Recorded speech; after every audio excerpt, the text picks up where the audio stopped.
way of telling you I love you ni kubuy gift. Kama amekukosea. I would rather you tell me that than you tell me that you had a dog that died 2 days ago. He can't have died. He must have risen to heaven in the chariot. He will have saved that money.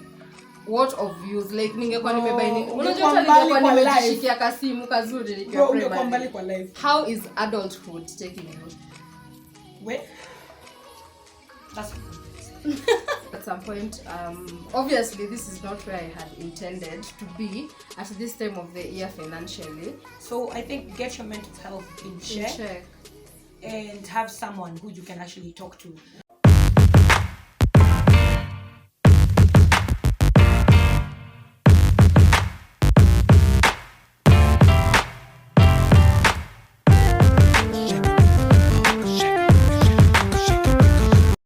The other point is effects on childhood trauma. Mental health, it doesn't get worse when someone is a grown up. Inanzanga when you're small. So mostly when you're a busy parent, waku travel, you're not always around the place. You normally leave your child with your trusted people, be it the guardian, the uncle, the aunt, whoever it is. So you should always check up on your kid. Uulize how are these people treating them. But saa zingine unapatanga it's the parent causing even the traumas. Walai. Like unaweza pata a parent is shaming you on certain things, so your self-esteem from ukwetu mdogo iko shattered down. Yeah. Mtu anakuambia unakaaje, umevaaje, ujui sijui kufanya nini. Like you just keep telling your child negative things. But the people should love their children. Black parents ambiangi children that I love you. Okay, kuna wale by the way they do. But I think most their way of telling you I love you ni kubuy gift. Kama amekukosea. Oh my god, that's the one thing I will never understand with black parents. Damn. Nini? What is so hard about kusema pole? By the way kwanza pole. Somebody come tell me in the comment section. Nini mbaya? Yeah, what's wrong with saying sorry? Aki. Because I feel like rather die before they say sorry. Yeah. Guy. Aki, I did this wrong. Ningekuwa nimego about it in a certain way. Like just admitting, because them as our parents wanataka we do the same. Say sorry when you're wrong. You should do this, do that. But your Gina exist. It doesn't even exist in the vocabulary. I'm just like I would rather be caught dead before I say sorry. But we, yeah, unakonga tu zile za sini life. Unasonga. Kesho imefika, ibanangoja kesho ifike, they start talking to you like nothing happened. Nothing happened. And then when you have an attitude, now you become like sasa unaongelesha nani hivyo? Nini nyumba yangu utahama? I'm just like Stanley, you're the one that pissed me off in the first place. Yeah. Yeah, but the same way unakwanga hurt, you don't want someone to like just say sorry, hear you out. Yeah. I mean, because you're human. Yeah. Said you have an on and off switch. Like wait, sasa nani amerudi to default setting? Lucky. To rudi sisi wote. Let's act like nothing happened. Let's carry on with life. I don't think it should go that way, honestly. Wait. I'm sure I know parents watch this Nini channel. And kuna wale tu wana cringe at this point, but isn't it facts, because literally we're at that stage. I feel like childhood trauma is starting to hit us right now. We didn't know back then that it was a thing, so we'll definitely raise our kids like at a different nini. Kuna vitu we'll be doing that maybe our parents didn't do, because we are also learning. Of course there's definitely I definitely pick up a lot. I learn a lot from my parents and of course our aunts and uncles, and yes, there are do's and don'ts from like how I've been brought up. There's definitely do's and don'ts. There's positives and negatives on about parenting in future. Plus one thing I love about our family is cousins. We really talk a lot about our families, like our home nini mavitu za home. So unapata it's not just your house that iko na hizo mashida. Hata unapata za kwenyu it's not as bad. Unajiambia ngati ni kwenu niko 100. Wewe unapata kwa wengine hata you always fikia hizo nini But it's very good to have someone to also talk to. You end up laughing about your problem. True. Sometimes I think there's something wrong with us. Like, how do you even laugh about your trauma? But on a serious note though, like depression, I think that's another thing that black parents need to take very seriously. Yeah. Depression is real. It's real. Let's just say that. Depression is very real. And ikitu, this notion that, especially, I'm going to say this, and I know it keeps coming out, and especially black parents, this notion that black parents have that why on earth would a child be depressed when they have food, clothing, and shelter over their head. Yeah. Kids have a lot of things. No. That's not how depression works. Yeah. Depression comes from emotional stress. There's the aspect of not fitting in. I mean, you can also name some of the things. I mean, maybe it's from a point of view. I've personally been depressed. Me too. And I'm not saying this at unaweza pata even in broken families, a child anaweza kuwa depressed, but one of the parents, they're like, sasa unakasirika nini? Wewe ni mtoto tu. But you know, this child is missing something. Yeah. That anaona other kids are having, like, wanataka pia to have that family bonding. Yeah. Or like depression. A lot of things cause depression. Tukianza kuzine, you can't finish. But see ati you have to pay bills to have depression. Si lazima you have kids to have depression. Ati ubishi mtu, ati sasa uko na depression na nini. Plus, I feel like, imagine parents just talk to your kids. You living in a black home, unaweza kuwa stressed. Like, you might be going through a heartbreak or your depression series. Maybe you don't have work, you don't have money. You want to do your things, but you can't. Lakini utamwona mzazi, umosha vyombo, umefanya nini? And that time you just want to stay in your bed, just at times just cry. Exactly. I mean, you just want to like exactly. Even when you just want to be in your bed. Yeah. That's actually depression. Because as a parent, I'm sure even you on your dark days, unakanga to bedroom. You just in your bubble outside of this world. Una feel too. You just need your own space for a small period of time until your mental space is okay. And that's the same thing because that's actually depression. Because there is no way of describing depression. 1 minute you're up, the next you're down. Even you yourself can't explain what depression is, like how you're feeling. True. Because even you want to actually get out of bed, you want to do things, but you find it very hard. So, but according to your parents, it's because you're lazy. It's because you don't want to do things. It's because you don't want to get out. Because you don't want to move out. So there is really, I think if parents would actually go the extra mile to try and understand mental health a little bit more. And how to deal with it. Yes, and not look at it from Isama Sikuzau's 1960s CG ward. Yeah. You would actually understand that there's also the aspect of cyberbullying. The fact that kids nowadays, it's like they have the smartphones, like we mentioned earlier, as early as 9 years old. Kids get cyberbullied. That's where depression could come in. True. A kid is getting bullied at school. My younger sister was being bullied the other day. She didn't even want to talk about it. The kid is crying all the damn time, looking all depressed and stuff. No, kwa mzazi, some parents tell you so unalia ya nini? Akikwambia hivyo hata unamwambia.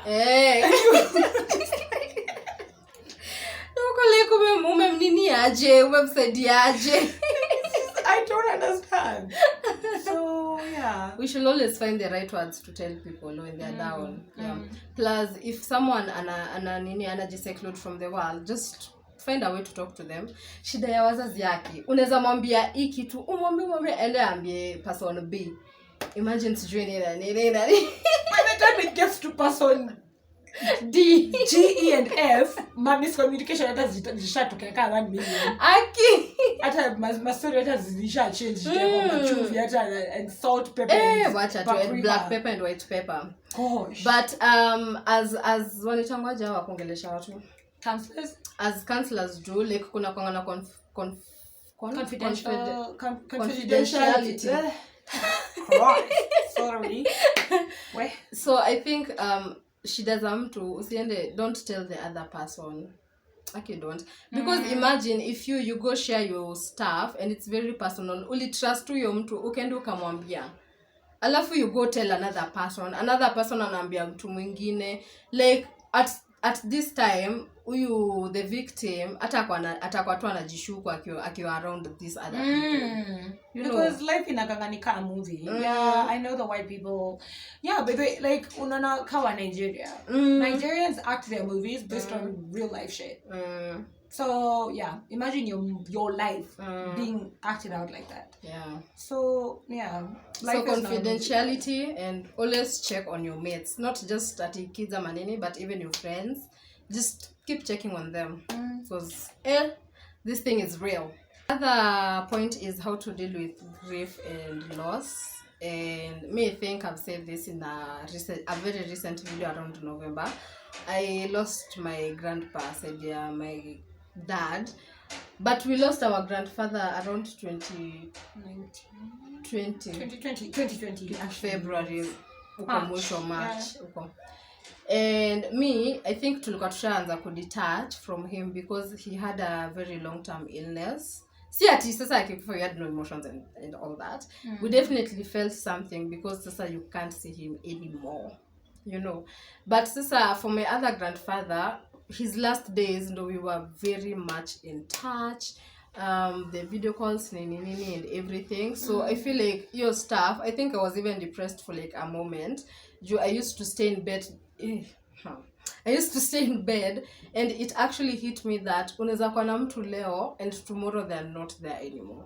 And every time, I think I told you, every time, like of recent nimekuwa tu nikifikira about death. I've been asking almost everyone around me, like, how do you deal with death?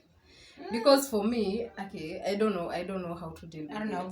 Let me not lie to you. I don't know. I don't even know how to address this particular point. It's a sensitive point. It is. Because I don't know, honestly, I tried, like, I mean, first of all, I'm sorry, like, for the loss of your grandpa. But if I can go back to the time, like, we lost grandpa, I mean, that obviously, first of all, that hit me because, I mean, alikufa kama nimeenda, like, apparently, but then she was not there. Yeah, I had just traveled, and apparently I traveled, and then the very next day he died. And these people kept it away from me. True, by the way, true. Guilty as charged. They kept it away from me. So mi nilijua venye nilirudi. Na nilikuwa naongea nao every single day. And remember we keep off her messages and everything. So everybody is out here mourning in silence. So nikaambiwa and I get back na babangu ati amerudi pia kutoka kazi. And I'm just like something is off. So I'm like, what's happening? And then I'm sat down. We tried as hard as we could, but we lost him. I'm like, what is everyone talking about? Because at this point, everyone is just looking like, even my dad himself, and it's his dad, he's trying to be strong for me. So yeah, everyone, I mean, how to deal with that grief. I mean, it hit me so hard. I didn't even know how to deal with it. I was just like, I don't know, I was in shock. I was feeling all kinds of things. Mixed emotions. Yes. And I wanted to be mad at her, first of all, for not telling me, because she was supposed to be my informant when I was away. Yeah. And keep me updated on our grandfather's health and everything. Yeah. So the moment I came back, I was obsessed with her, but at the same time, I felt very bad because we had just lost him. So, of course, I acknowledge that we all need to stand together. Yeah. So, dealing with all of that, I didn't want to even feel. I mean, that was on my part. I don't know how he felt. Like, I didn't want to acknowledge that he was gone. Until now, we put him into the hole. I think that's when now it hit you. Because if you remember, like, I even went and the body viewing, like, I was fine. I just looked at him and I went out. And then everybody else was just breaking down and all of that. I'm just like, okay, you do your thing over there. So yeah, I'm not a very sharing person because I break down very easily. I'm the kind of person who me too. Are you okay? Like never ask me that. Don't ask me that question. So in dealing with grief, I'm not very good at it. Me too. So me, I don't even know how you talk to someone about grief and death. I think but I think the best thing is being there for that person. Me, I'm scared. Yes, let me not let you. Me, if there's one thing I'm scared of, it's me, to be honest, one thing I say is I don't want to experience my family's death. I hate myself for saying this, but I'd rather go fast so that I don't experience the pain. Yeah. I'd rather go fast. Guy, yeah, that's selfish. By saying that, hata nasikia tu niko na balancing test. But guy, aki death hapana. No, I don't. So I don't know how you talk to someone about death. But one thing is, after a loss of a loved one, make sure you check up on those people. Make sure you know the right words kuambia. Not ati unajua kuna watu tuseme vile as we lost grandpa, unaweza pata kuna mtu instead of talking to us and making us feel comfortable and better about that, anaingiza story yake, unajua hata mimi I lost Juina. Okay, sorry, I'm not good with the video, but that shit on the that annoys me. Yeah. So instead of them like making, they tell you I understand how you feel. No, you don't. Hata mimi was in that position. Unajua sijui nilikuwa nafanya nini. Unajua sijui, like make that person ajue how to deal with their situation first before you come in with their stories. So just tell them that wasikai kwa nyumba, if it's doing activities, keep themselves busy. Help them do that, help them figure out what they love to do during that moment. Yes, I know you tell me, like try carry on his legacy or some shit like that. Don't tell me you understand how I feel. No, you don't. You don't. Man, I would rather you tell me some cliche line like I can't even begin to imagine what you're going through. I would rather you tell me that than you tell me that you had a dog that died 2 days ago. Imagine dog and you've lost your loved one. No, but that's a very death is very sad. When we lost grandpa, my white friends, that's what they were saying. Bruh. Yeah, I was just like, I can't deal with this. Okay. You know, I had a default message where I was just copy pasting. I can't even imagine what you're going through. I was just like, this is why I hate white people. This is why I hate white people. No shade. No pun intended. No, I'm sorry. But always make those people feel comfortable. Yeah. Usiende hapo with your stories and all that, trying to compare your situation with theirs. It's not right. Yeah, like it gets better with time. Like feel the pain. First of all, feel the pain. Yeah, let the pain flow. Yeah. Because the more, I would say, the more you deny the pain, I came to learn that the hard way. The more you deny the pain, it comes harder. The more you're stuck in that place. I think I learned that the hard way. Like when I lost my best friend, I told you I lost my yeah. So I learned that the hard way. Like I was in such denial. I'm like, no. Miss Joko dini, me kuda watu naonanga tu hawezi dedi. So when I found out he was dead, I was like, no, that's a lie. He can't have died. He must have risen to heaven in a chariot. Like the guy from the Bible. Elijah and Elisha. I don't even know. I think it's Elijah. One who went to heaven with a chariot. Yeah, I was like, no, he can't have died. Yeah. But yeah, watu wa matatu, be very ashamed. Wa matatu kwa nini? Si aligongwa na mtu wa matatu. Guy, Akimi had a friend, like this friend alikuwa, we were talking ever since in primary. We were in primary all through high school, and then sasa after tumekuwa wakubwa, we've never met. Like, do you have those online friends when they just become like family literally? And I think these people you've not met before, the bond is even stronger. Yeah. Obvious kama ni family, like family is the bond is strong. Obviously. But when it comes to friendship, kuna ule mtu you just always open with and all that. Anyway, imagine walikufa juu ya nini? Mtu wa boda, you know how they overtake and nini? So ilikuwa head on collision na lori. Oh my god. Mtu wa boda ndo alimua. Sasa ilikuwa head on collision na boda. So alikuwa na speed up and then a lorry was like coming. Sasa ni ile overtaking. So akaenda overtake, kumbe another lorry, I think it was overtaking, wakapatana hapo. And he died on the spot. Jesus, I'm so sorry. Na ndo tulikuwa tuna plan commit sasa now for the first time. Okay. But may soul rest in peace. I think it's well. May all if you've lost a loved one, may their soul rest in peace. You'll be okay. So funny because even my friend was on a bike. Yeah.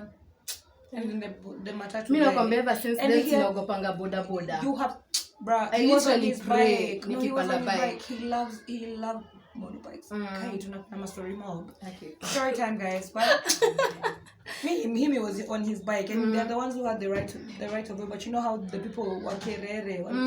I think matatu guys, they act like they were born of the same mother. Ata wa boda. Yeah, he was on his bike, his mobike, like, and then ule mtu wa matatu, he was back in Zim. Kuja hivi, like him had the right of way, alimgonga hivi akamtupa malika pale. He skid on his bike, so he died in his best friend was behind him with his own bike. So aliskid hivi, rafiki yake, as they were waiting for the ambulance, he just died, like coughing up blood as they were waiting for the ambulance. Yeah, see, it's when I used to come here for like the holidays. Yeah, I was just texted and I was told he died.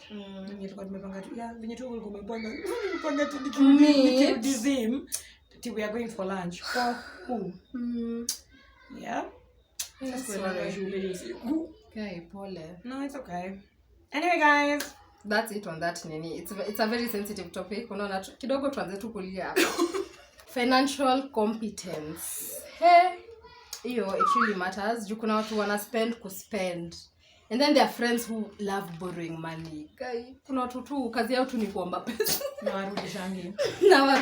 And it's so hard. Kuwaitisha and to say no. Like if people had a 30-minute trailer, I would literally cut you off. Aki, no lie. Okay. Hey. So one thing our parents wanafaa kutufunza, or you should teach your children, is what to spend on and how to spend. Actually, how to spend. People buy very unnecessary things. Mi kwanza nikiwa primary, nilikuwa napata pesa na buy juice cola. Actually, we're talking about that today. So I'm imagining if I would have saved that money, what of use, like ningekuwa nimebuy nini, unajua ningekuwa nimejishikia kasimu kazuri nikiwa primary kwa life. I can no lie. And you know you were concerning people. Very much.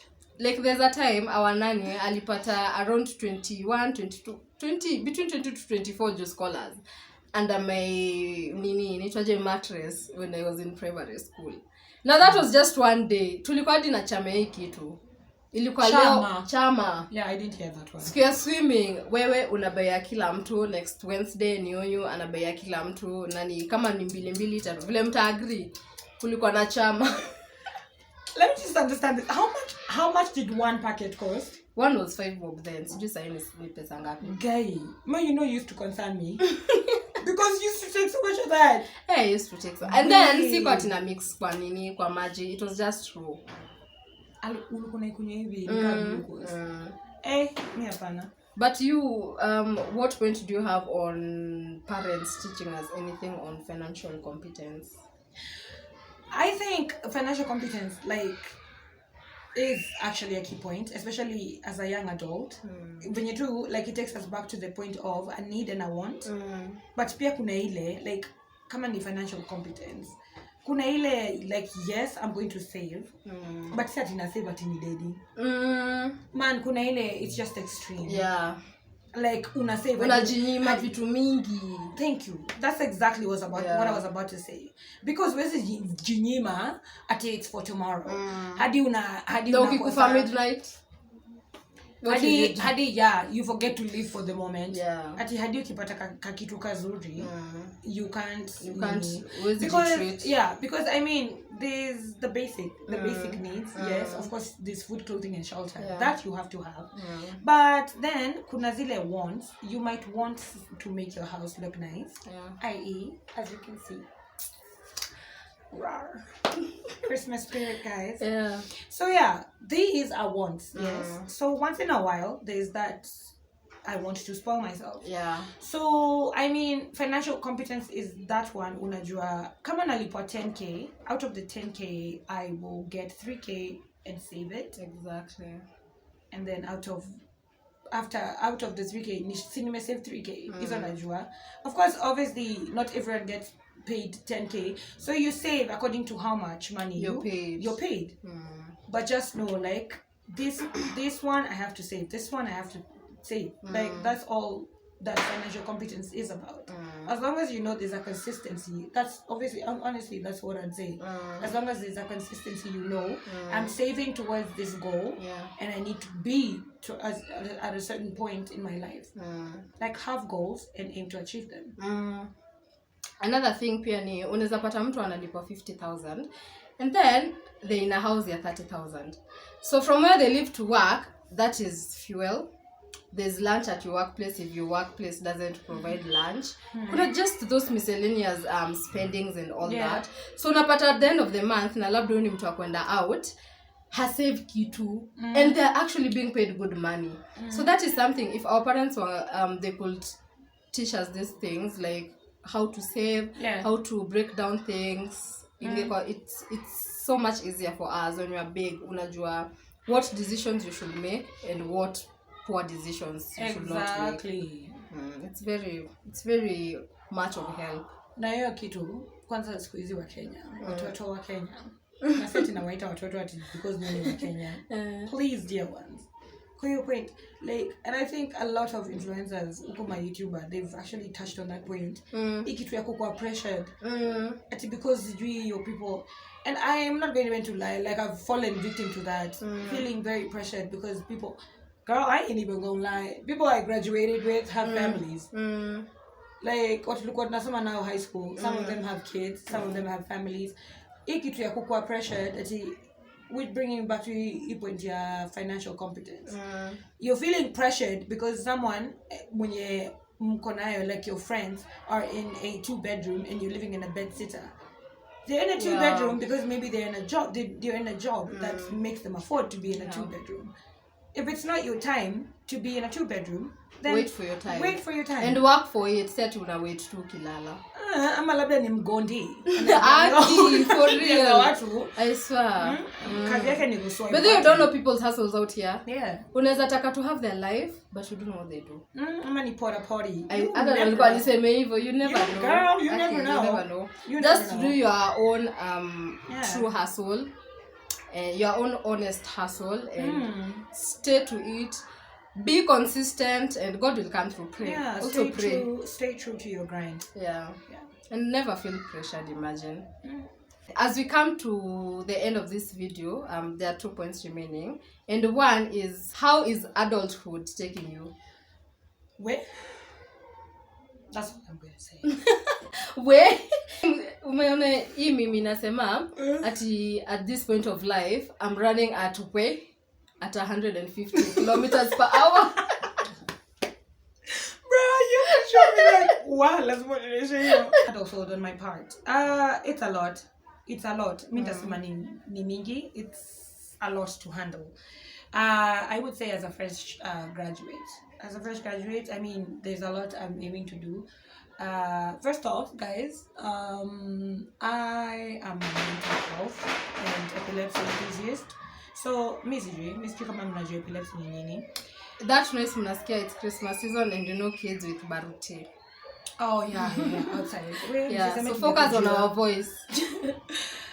So, I mean, as a fresh graduate, I mean, kuna the whole aspect of me with my foundation coming up. I'm looking to go for my master's. I'm looking for an internship or a job. So adulthood, it's hitting. The reason why I was saying it's a scam is because I mean, as like nikiwa shule, I was like, oh my god, can't wait to grow up. Can't wait. I have so much to do. And then we have this young pole. We have this young aunt of ours. Nakwambia tulikuwa tunamwona aki age yetu ya like guy. Aki tutaifika hapo. You know, oh my god, she used to be the it. Like I feel like alikuwa na set ni kama she was the blueprint, our blueprint. Yes. At that time ulikuwa na mwoni like wow, life at that age inaka. But little did we know. There is so much. I mean, yes, there's so much I want to do. Yeah, mambo ni mengi, masani madogo. I don't even know how that's the one. I don't know how that saying goes, but what she said. Yeah. I mean, there's so much to be done. So adulthood at this point, but what are you doing about it, Sasa? Not giving up? Yeah, definitely. I mean, there's not giving up. I mean, I think I would say we have kind of the same do I say routine, mantra? I mean, just affirmations, setting goals, accomplishing them.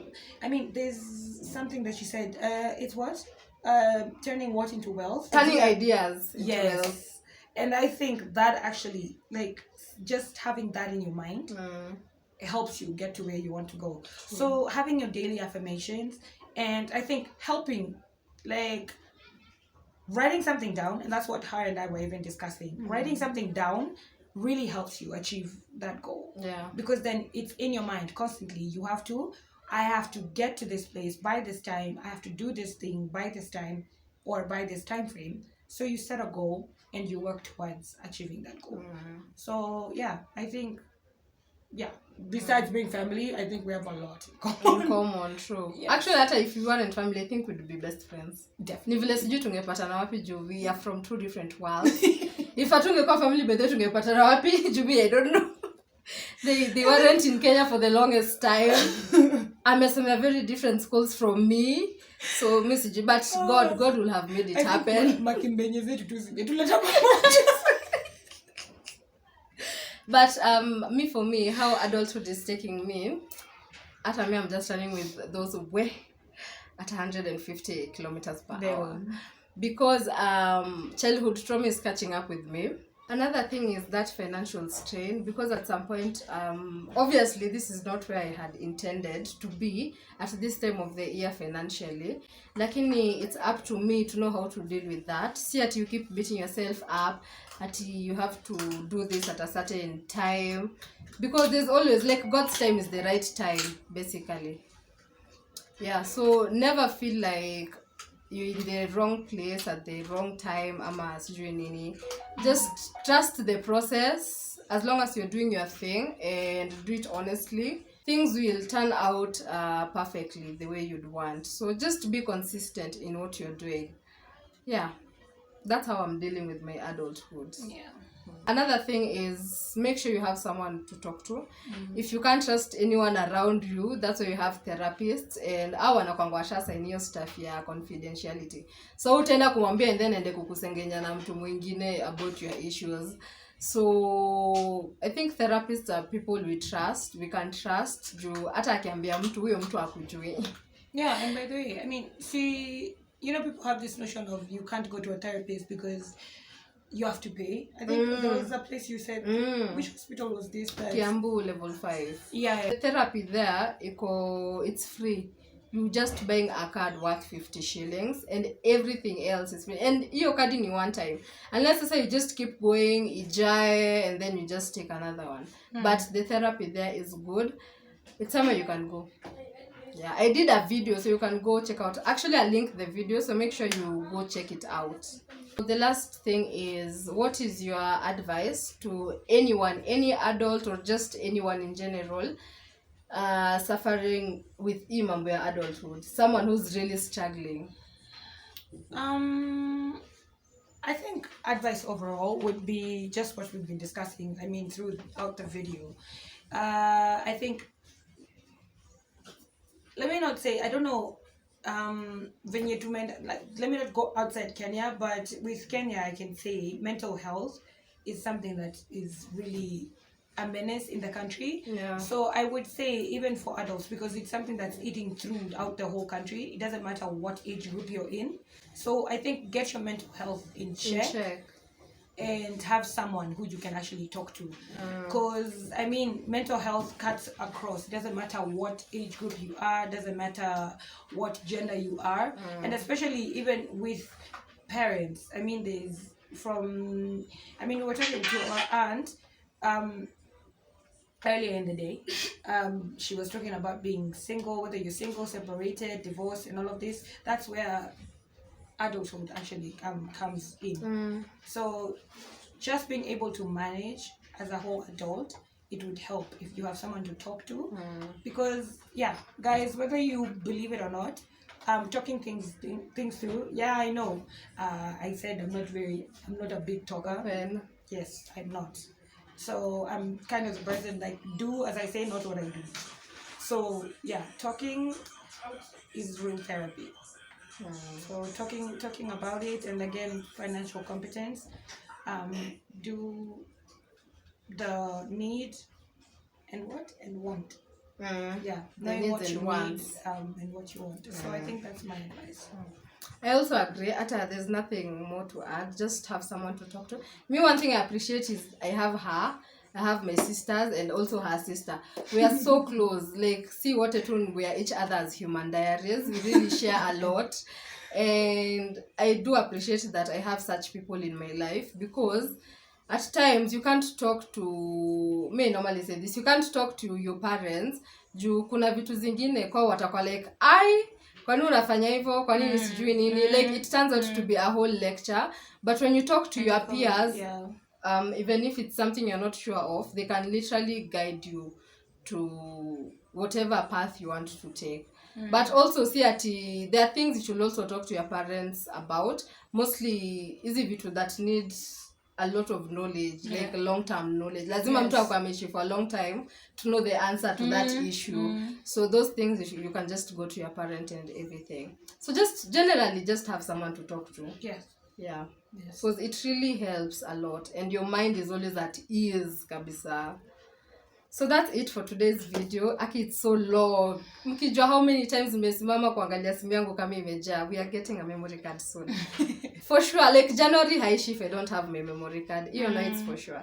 But thank you so much if you've reached at this point. I hope you've subscribed. I hope you enjoyed this video. Let us know what you've taken home.